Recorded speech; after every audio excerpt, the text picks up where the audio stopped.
नमस्कार मित्रांनो, आज आपण अकोला येथे श्री गजानन भाऊ हुंडेवाले यांच्या शेतामध्ये आपल्या जैविक प्रोडक्टचे ॲग्रीवर्क ह्युमिक खत आणि रासायनिक खत त्याच्यामध्ये मिक्स करून आपण खत एकरी 50 किलो टाकत होतो त्याच्याऐवजी आपण फक्त 35 ते 40 किलो खत एकरी टाकायचे आणि म्हणजे DAP आणि 10-26 याची बरोबरी करणारं हे खत आहे। तर आपण याचं मिश्रण कसं करायचं ते थोडक्यात मी तुम्हाला सांगतो।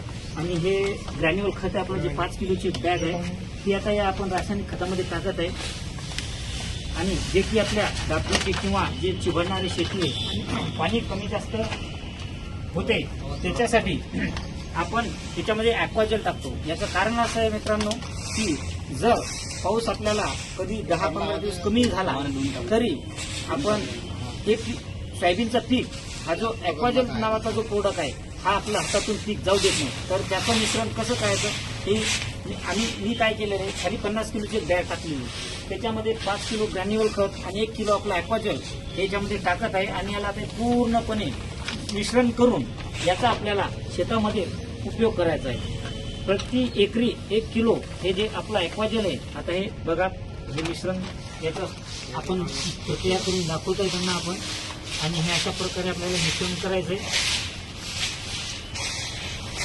आणि प्रति एकरामध्ये हे सोडायचं आहे।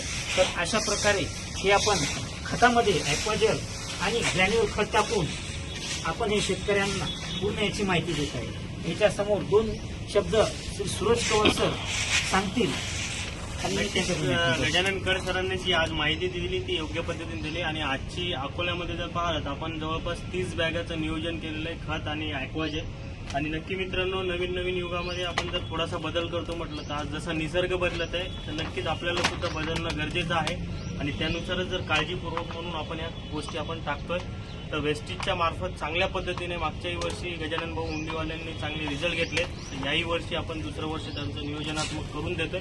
तर अशाच पद्धतीने पुढे सुद्धा आपण प्रगती करत राहू। धन्यवाद।